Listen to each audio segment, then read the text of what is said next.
et bienvenue à nouveau à ce rappel du grand mandat confié à l'Église chrétienne. Ce grand mandat d'aller atteindre les perdus avec la bonne nouvelle de Christ. Cet encouragement à saisir des occasions pour pointer les gens vers le salut merveilleux qui se trouve en Jésus-Christ. Et dans cette série, cet objectif de nous exciter ou de nous inciter à partager ce message merveilleux de la vie éternelle qui se trouve en Jésus. Hébreux 10, 24 nous rappelle ce potentiel dans la vie de l'Église, alors que les chrétiens veillent les uns sur les autres, on nous dit, pour s'exciter à l'amour et aux bonnes œuvres. Puis on voit le pour nous donne l'objectif.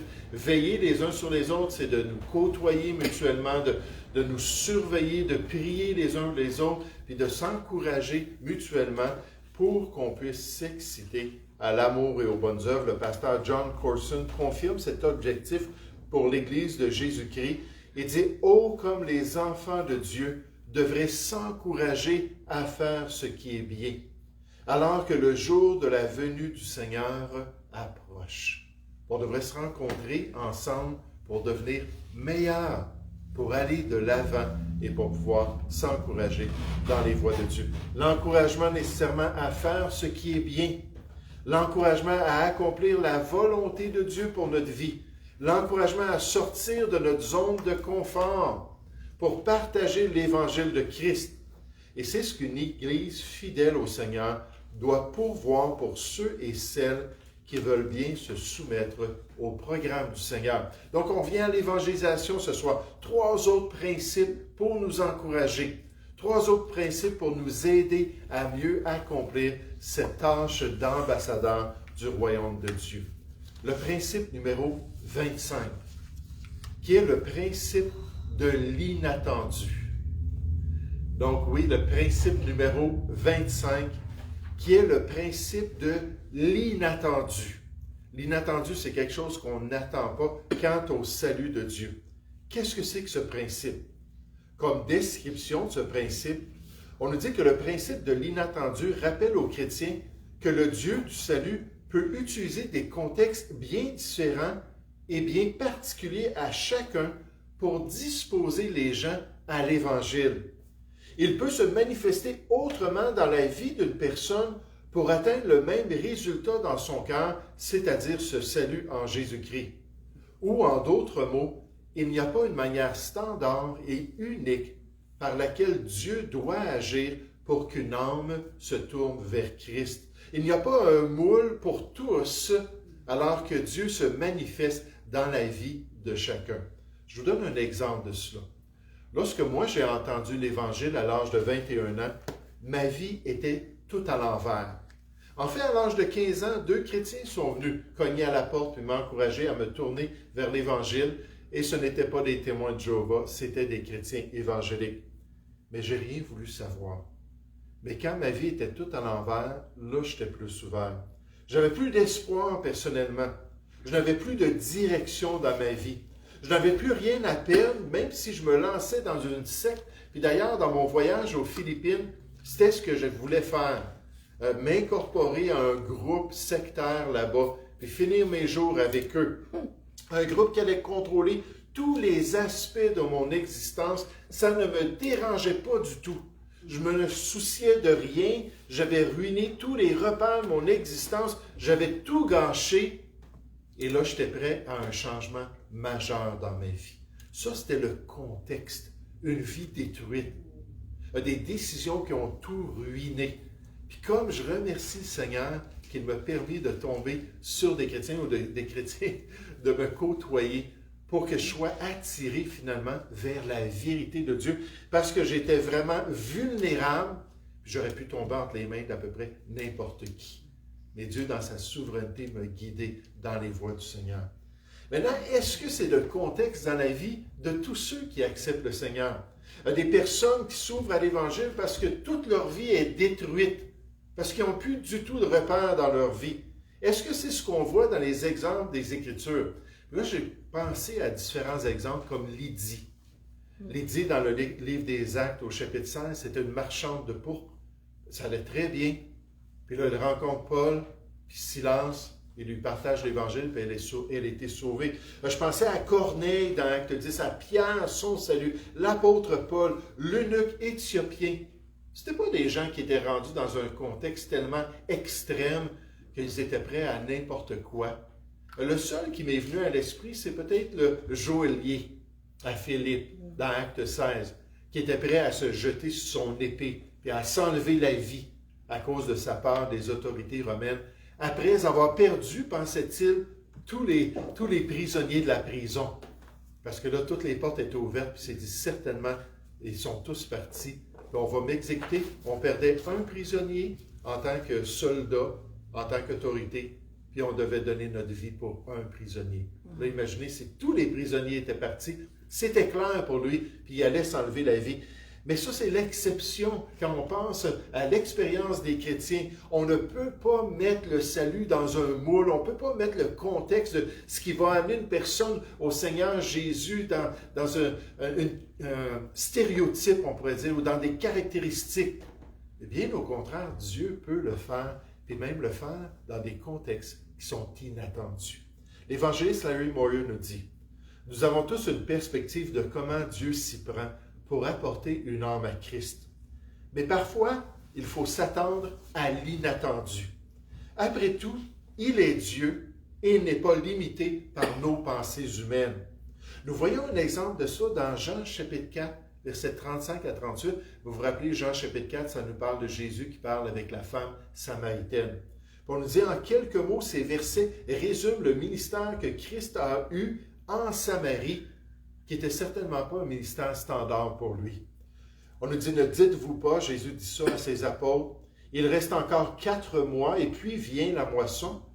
Voici, je vous le dis, levez les yeux et regardez les champs, et les gens, car ils sont blancs pour la moisson. Et les disciples voyaient qu'ils arrivaient en Samarie, qu'il y avait déjà eu de la résistance de la part des Samaritains. Ils ont dit, on n'aura pas de fruits ici, il n'y a rien qui va se passer ici. Puis Dieu a fait les choses totalement différemment.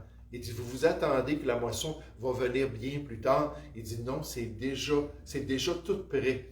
Il dit, je vous ai envoyé récolter ce pourquoi vous n'avez pas travaillé. D'autres ont travaillé avant vous et vous êtes entrés dans leur travail. Comprenons que Christ n'est resté en Samarie que quelques jours seulement. Et en plus, il n'a fait aucun miracle durant son temps parmi les Samaritains. Jean nous spécifie dans son évangile que Jésus accomplissait des miracles pendant son ministère pour que les gens puissent croire en lui. Puis on voit ça l'objectif dans Jean 20, verset 31, que les gens puissent voir les miracles, croire en Jésus puis recevoir la vie en lui. Et qu'ils reçoivent cette nouvelle vie grâce à l'œuvre de Dieu dans leur cœur. Ça, c'était standard parmi les brebis perdues d'Israël. Le miraculeux, les guérisons, les lépreux qui étaient purifiés, pour sensibiliser les gens vers le fait que, oups, il y a quelque chose de plus ici que votre santé physique. Il y a quelque chose qui est spirituel que vous avez besoin aussi. Et pourtant, chez les Samaritains, pas rien de tout cela.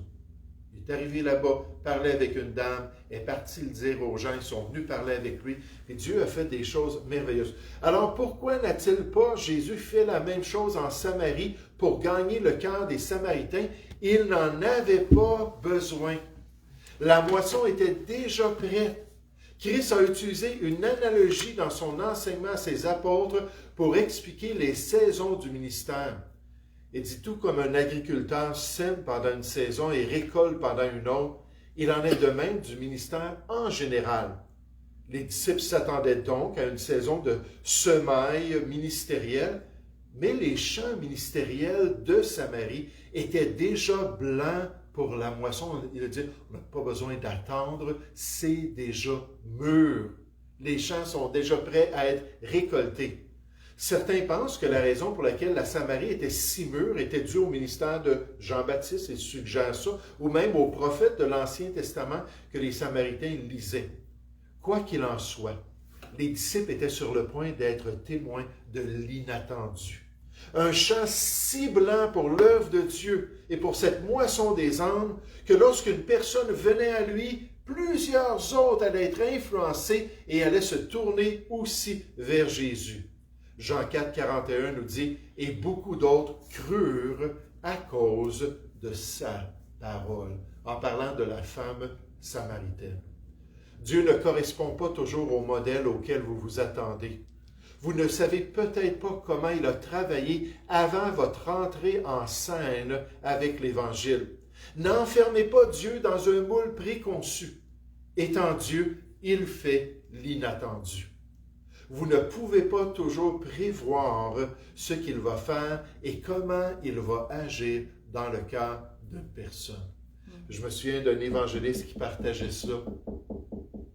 Il avait cogné une porte. Ça ne répondait pas. Il entendait de la musique à l'intérieur. Il dit, je pense que quelqu'un continue à cogner. Ça ne répond pas. Il dit, Seigneur, réveille-la, la personne. Je ne sais pas ce qui se passe, mais je veux parler à cette personne. Là, la porte, elle est ouverte. Puis il y a quelqu'un tout blanc. Tout le visage blanc, là, pâle, là, comme s'il venait de vivre quelque chose de terrible, qui l'a regardé. Il dit, quoi? Il dit, hey, Dieu t'aime. Puis il y a tellement une bonne nouvelle que j'aimerais te partager. Il dit, viens. Puis il s'est mis à pleurer. Puis il s'est assis avec lui dans le salon. Il dit, c'est quoi? Il dit, Jésus t'aime, puis il veut te donner la vie éternelle.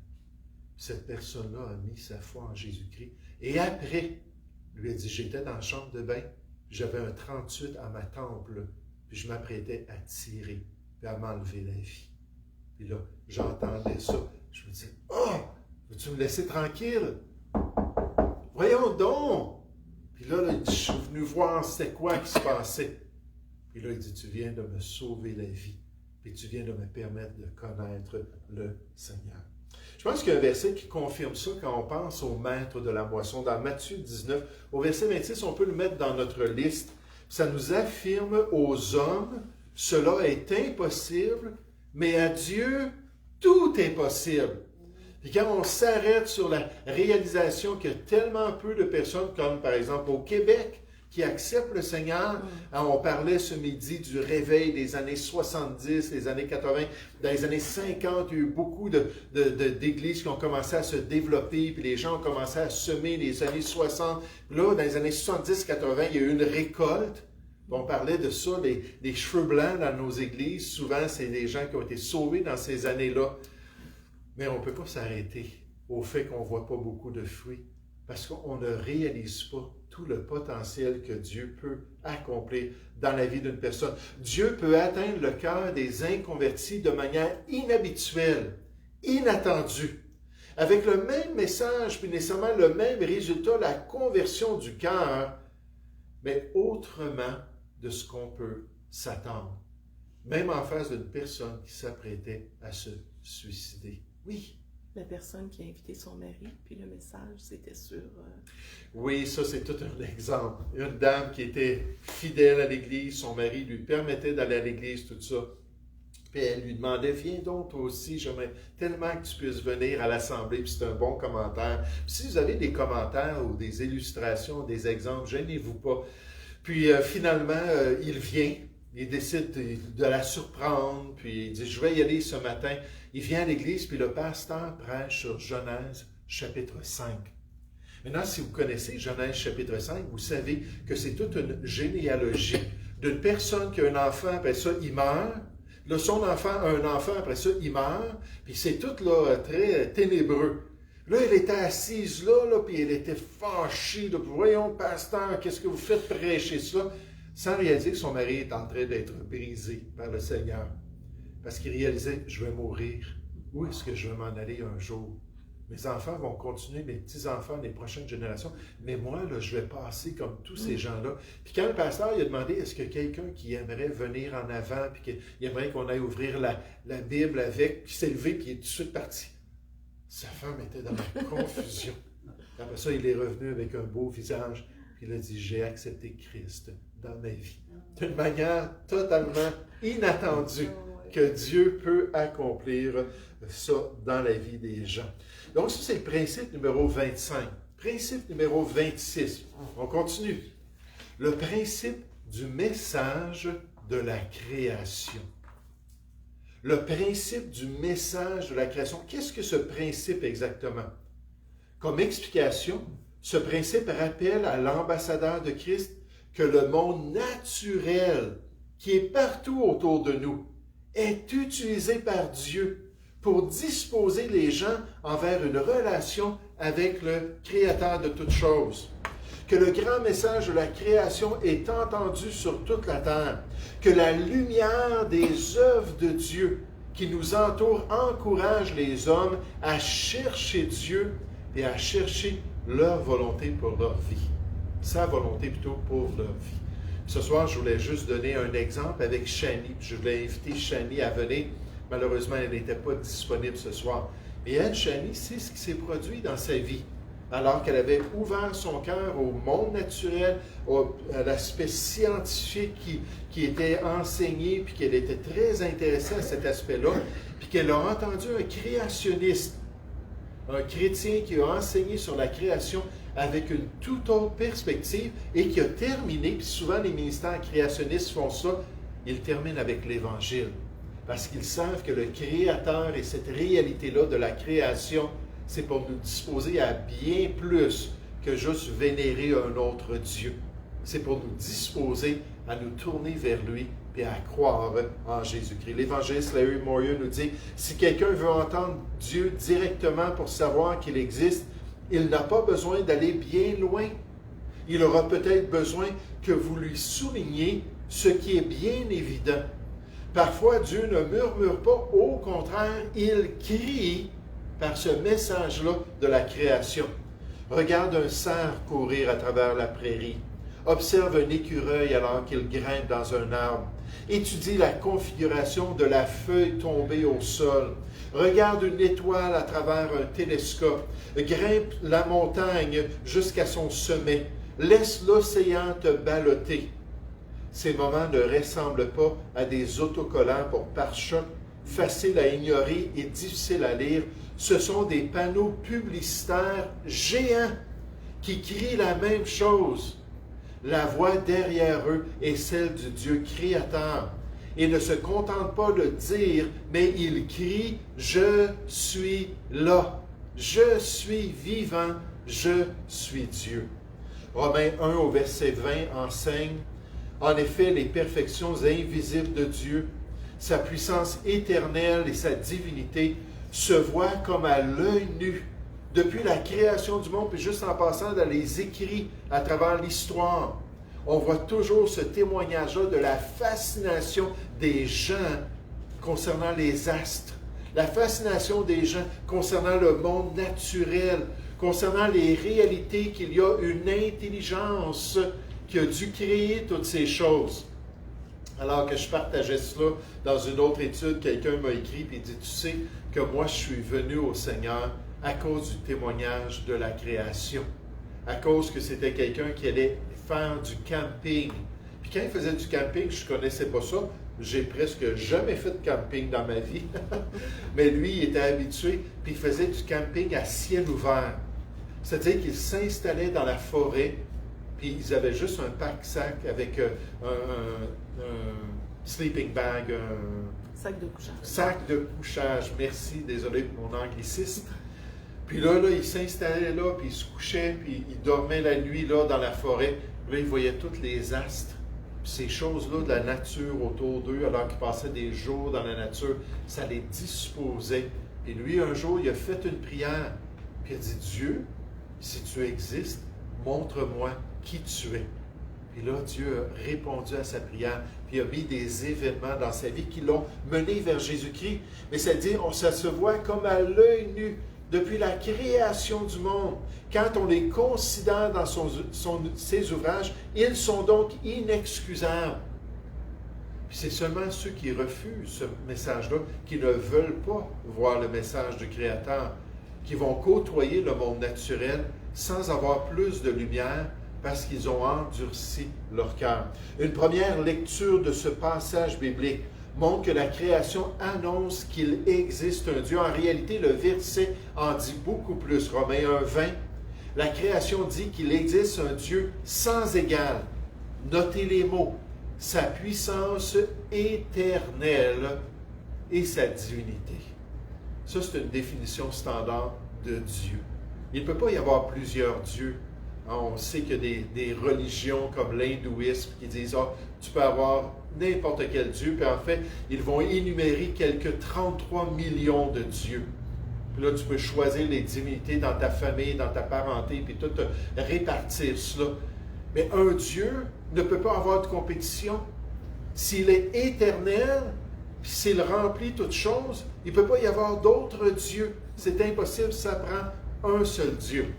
Puis nécessairement, 1 Timothée 2,5 nous dit car il y a un seul Dieu.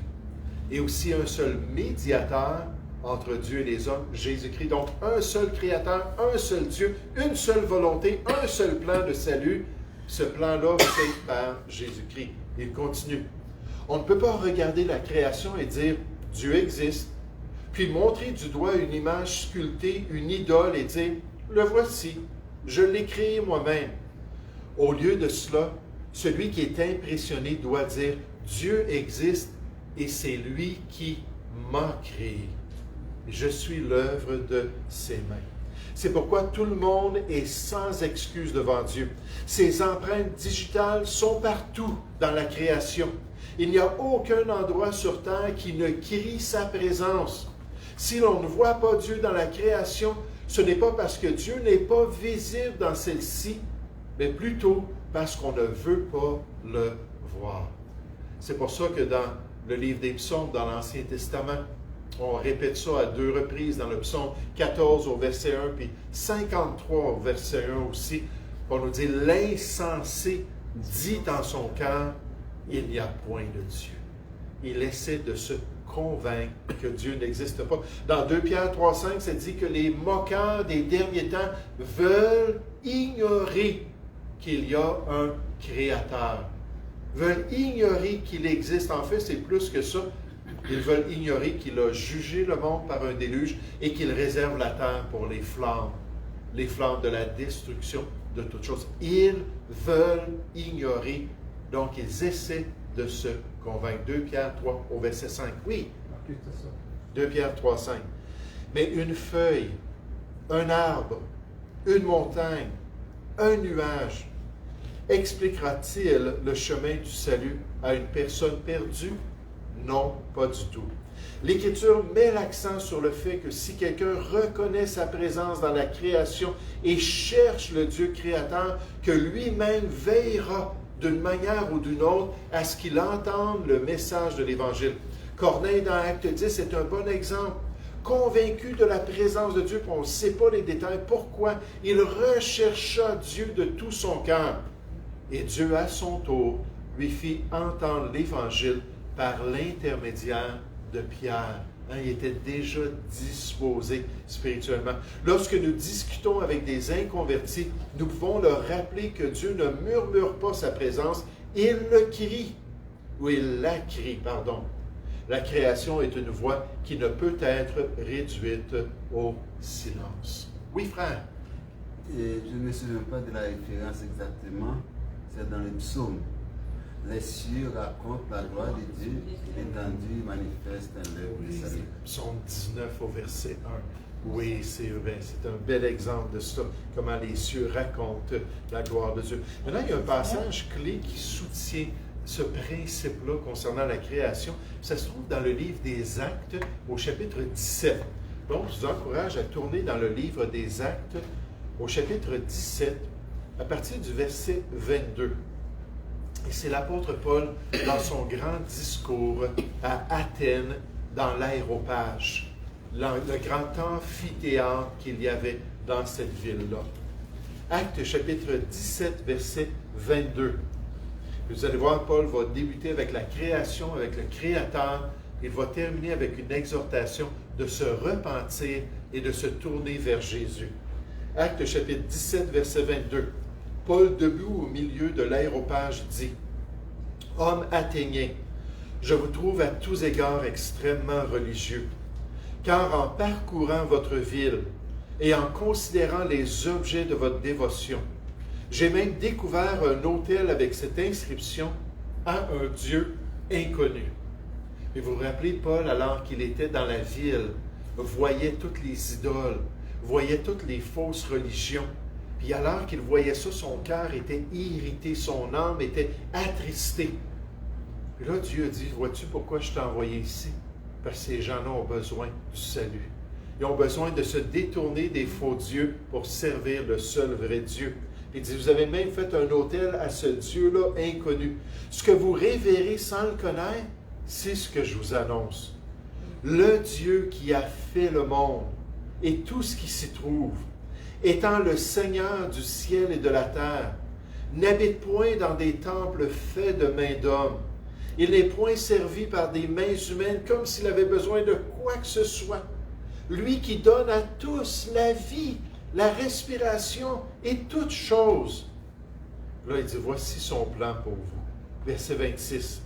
Il a fait que tous les hommes. Là, je trouve ça beau. Passe dans l'original, ça veut dire l'entièreté de l'humanité.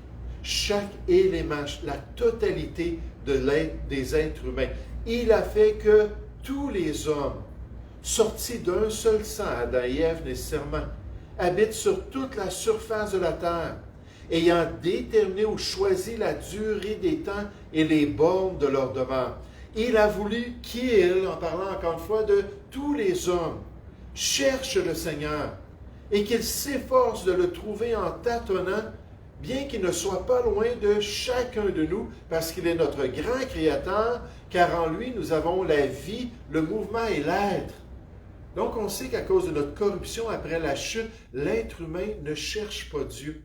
L'être humain ne veut pas se tourner vers Dieu. Mais Dieu a décidé, je vais faire en sorte que tous les hommes puissent le faire en travaillant dans leur vie, en leur donnant cette grâce prévenante-là pour leur permettre de le faire. Il dit, c'est ce qu'ont dit aussi quelques-uns de vos poètes. De lui, nous sommes la race. Donc, il va citer un des poètes. Ainsi donc, étant la race de Dieu, nous ne devons pas croire que la divinité soit semblable à de l'or, de l'argent ou de la pierre sculptée par l'art et l'industrie de l'homme, parce qu'on n'est pas fait d'or, d'argent et de pierre, l'être humain. Là, au verset 30, on a l'application du message de la création. Il dit, Dieu, sans tenir compte des temps d'ignorance, annonce maintenant, encore une fois, à tous les hommes, en tout lieu, qu'ils ont à se repentir. Parce qu'il a fixé un jour où il jugera le monde selon la justice, par l'homme qu'il a désigné, ce dont il a donné à tous une preuve certaine en le ressuscitant des morts. On parle de Jésus. Lorsqu'ils entendirent parler de résurrection des morts, les prophètes disaient, peu importe l'école de prophètes grecs, c'était unanime. Il n'y a rien après la mort dans le contexte de la résurrection du corps. Ton corps est parti, il est enterré, il est brûlé, peu importe. Il n'y a plus rien avec le corps. Peut-être une autre existence, on n'est pas certain.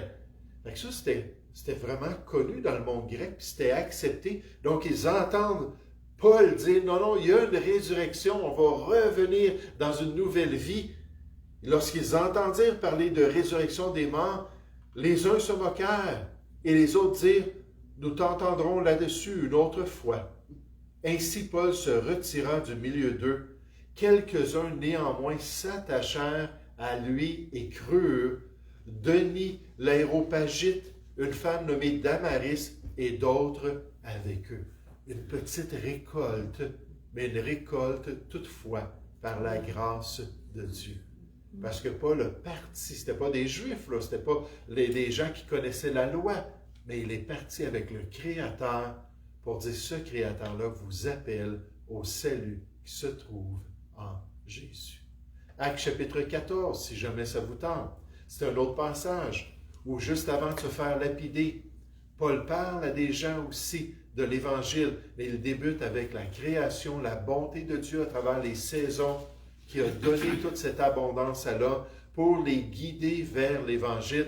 Et malheureusement, les Juifs sont arrivés de Thessalonique, si je ne me trompe pas. Là, je pense que je mélange les passages, mais les Juifs sont arrivés, ils ont excité la foule, qui était prête à adorer Paul et Barnabas. Ils pensaient que c'était Jupiter, là, puis un autre Dieu qui leur était apparu à cause d'une guérison. Et là, aussi rapidement qu'ils voulaient les adorer, ils ont été prêts à lapider l'apôtre Paul. Mais Paul partait du Créateur auprès de ces païens-là pour les amener jusqu'à la bonne nouvelle de Jésus. Un jour, je lisais un livre, c'était le témoignage d'un homme qui était allé au Papouasie-Guinée, la Nouvelle-Guinée. Puis il était allé travailler parmi des peuples qui n'avaient jamais été exposés à l'Évangile. Puis là, on parle il y a longtemps de cela. Puis il essayait de les amener à comprendre les concepts. Puis il comprenait qu'il y avait quelqu'un derrière la création, il comprenait qu'il y avait quelqu'un de bienfaiteur pour leur permettre d'avoir des belles saisons, puis ainsi de suite. Il les disposait avec toutes les vérités de la création. Il disait que dès que je veux aller vers l'Évangile, il y a un blocage majeur. Mais la tribu où il travaillait était en guerre contre une autre tribu. Puis là, alors qu'il voyait cela, il y avait du monde qui se faisait tuer, c'était très sanguinaire. Puis l'autre tribu, c'était une tribu cannibale. Donc, si tu tombais entre leurs griffes, non seulement ils te tuaient, mais en plus, ils te mangeaient. Fait que ça mettait beaucoup de pression sur tous ces gens-là. Puis lui, il essayait, à travers tout ça, de les amener à Christ. Puis à un moment donné, il a entendu parler d'un traité centenaire qui avait été développé. Ce traité-là s'était appelé l'Enfant de paix. L'Enfant de paix. Puis il disait que si les deux tribus en guerre étaient prêtes à le faire, le chef d'une des tribus pouvait donner son enfant à l'autre tribu. Puis tant que cet enfant-là vivait, puis là, on ne l'assassinait pas, là, mais tant qu'il vivait dans l'autre tribu, puis il continuait sa vie, puis il devenait une personne âgée, puis ainsi de suite, il ne pouvait pas y avoir de guerre entre les deux. Puis là, il a vu ça, le chef de sa tribu où il était, prendre son nouveau-né, puis s'en aller vers la tribu ennemie. Puis il dit, voici l'enfant de paix, avec des larmes dans ses yeux. Puis il a donné son bébé à l'autre tribu. Puis là, la guerre a totalement cessé. Puis pendant le temps qu'il a été là, ça a totalement été la paix. Puis là, Dieu dit, vois-tu? Il dit, moi, je suis le grand chef de la tribu. J'ai donné mon fils pour qu'il y ait de la paix. Et tant qu'il est vivant, il vit éternellement. Vous pouvez être en paix avec Dieu. Puis là, il a saisi ça, cette vérité-là du Créateur, qu'il est le grand chef de l'être humain, puis qui a donné l'enfant de paix. Il a écrit un beau témoignage, un beau livre sur cela.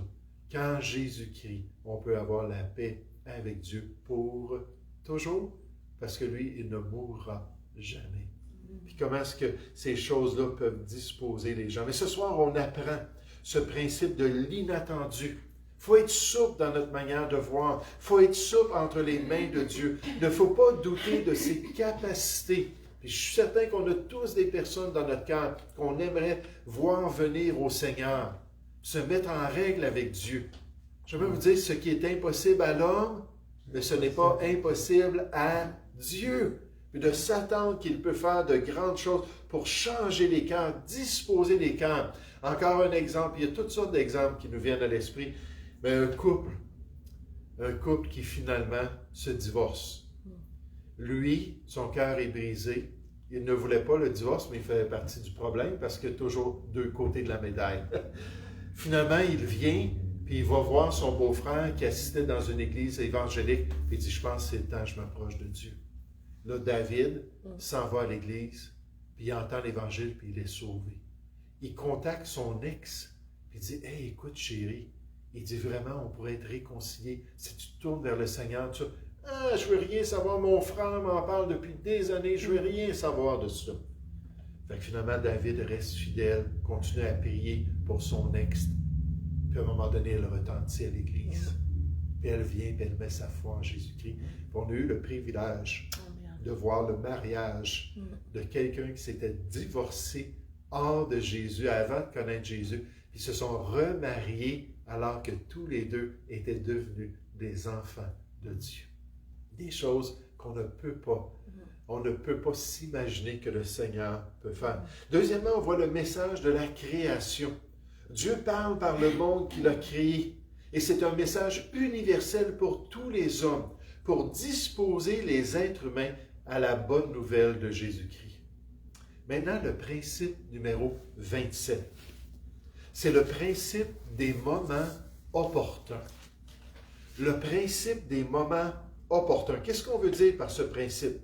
Comme description ou explication de ce principe, on doit comprendre que nos activités mondaines, nos activités coutumières, peuvent devenir des occasions choisies par le Seigneur pour partager l'Évangile de Christ. Donc, nos activités, nos responsabilités, les choses qu'on fait dans notre vie, qui font partie de notre routine, peuvent devenir des occasions que Dieu choisit pour nous permettre de partager l'Évangile du Seigneur Jésus. C'est pour ça que je vous encourage à toujours avoir des dépliants dans vos poches quand vous allez faire l'épicerie. Toujours avoir des dépliants dans vos poches quand vous allez à la banque. Peu importe, Dieu peut vous donner des occasions par des circonstances extraordinaires.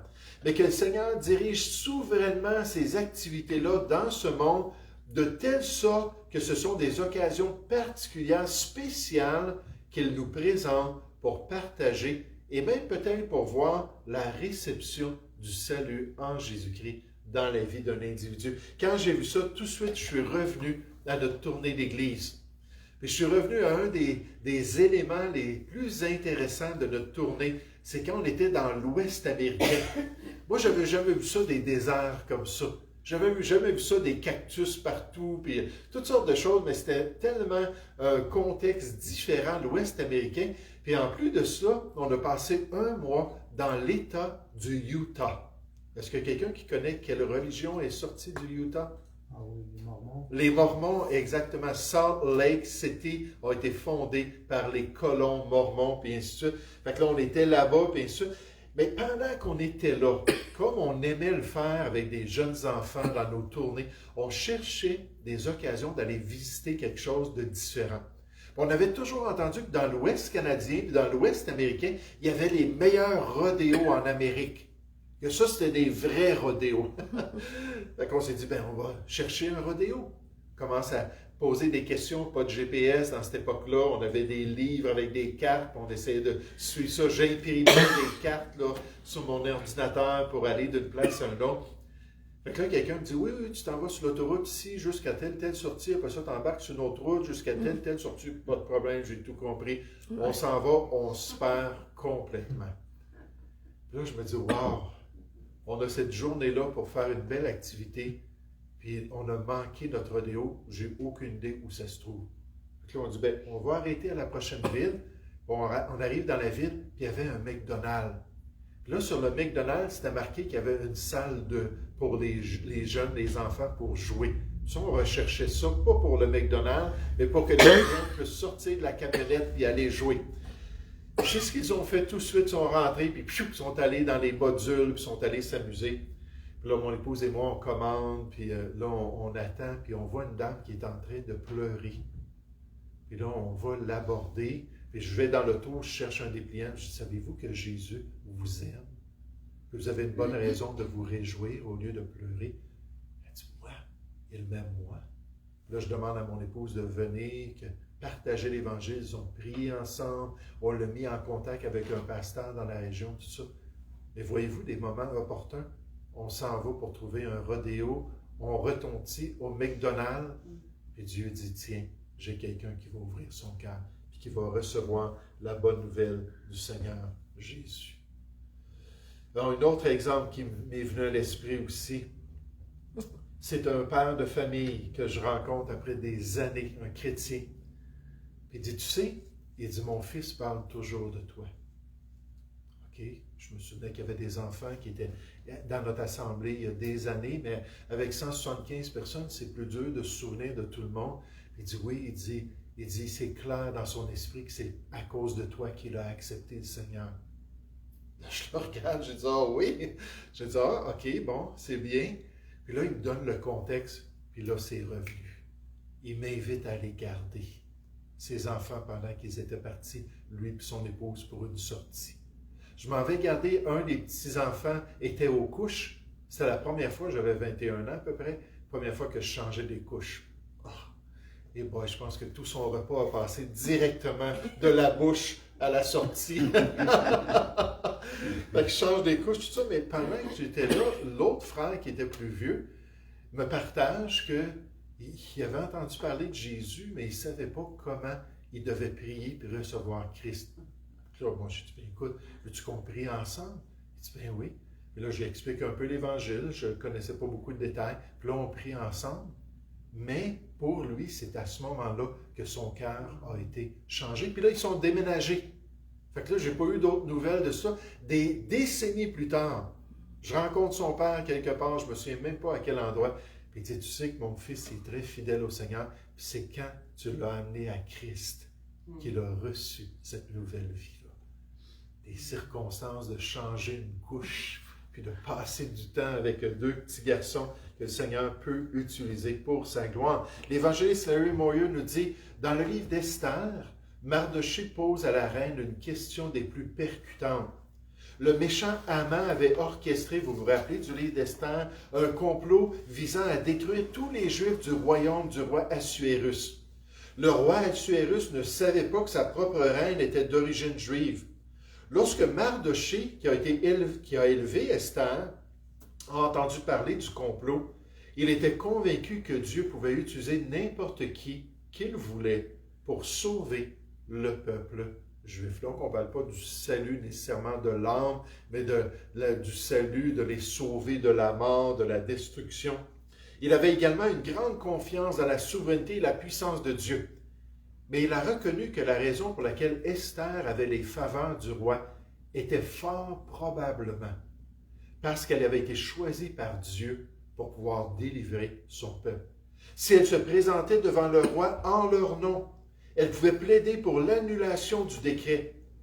Mais Esther craignait d'approcher le roi inconstant et brutal qui, d'après la loi, pouvait la faire exécuter sur place. Mardochée défia ainsi Esther. Mais qui sait si ce n'est pour ta venue à la royauté pour un temps comme celui-ci. Esther 4 au verset 14. Ces espoirs se sont réalisés lorsqu'Esther s'est hardiment approchée du roi et que Dieu l'a utilisé pour sauver les Juifs.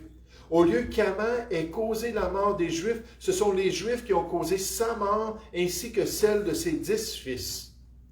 Lorsque vous voyez un rendez-vous particulier sur votre calendrier, demandez-vous, est-ce que c'est possible qu'à ce moment-là, Dieu va m'ouvrir la porte pour l'Évangile? Autrement dit, Dieu a permis et a divinement orchestré cette situation. Et peut-être que c'est pour me donner cette opportunité de partager la bonne nouvelle. Notre Dieu souverain a peut-être arrangé ce rendez-vous pour que vous partagiez le Sauveur. Même si la personne n'a pas confiance en Christ ce jour-là, le rendez-vous peut avoir été arrangé par Dieu pour le rapprocher du royaume de Dieu. Comme c'est excitant de réaliser que vous faites partie d'un plan déterminé par le Seigneur. Ne prenez pas vos rendez-vous à la légère. Celui qui viendra peut avoir été divinement préparé dans le cadre du plan de Dieu visant à amener cette personne à Jésus-Christ. Regardez avec moi dans le psaume 84. Est-ce qu'il y a un principe qui vous vient à l'esprit de cette idée-là de moment opportun, de responsabilité, de tâches coutumières, hebdomadaires, peu importe, puis que là, Dieu nous dit qu'il peut utiliser cela à sa guise?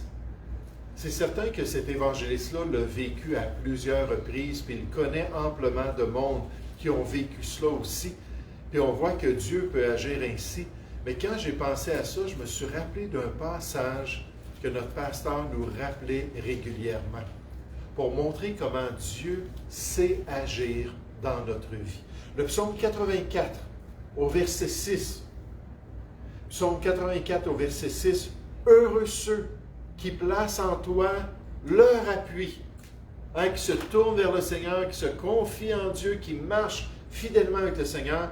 Ils trouvent dans leur cœur des chemins tout tracés, des voies que le Seigneur envoie dans leur vie. Son plan, ses circonstances, ses rendez-vous qu'il a planifiés pour chacun de nous.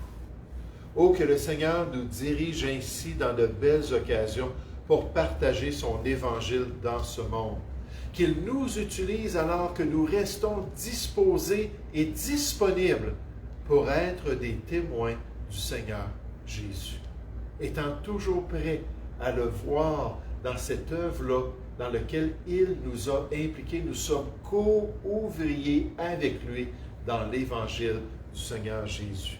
Le principe de l'inattendu ce soir, on ne peut pas mettre les choses dans un moule.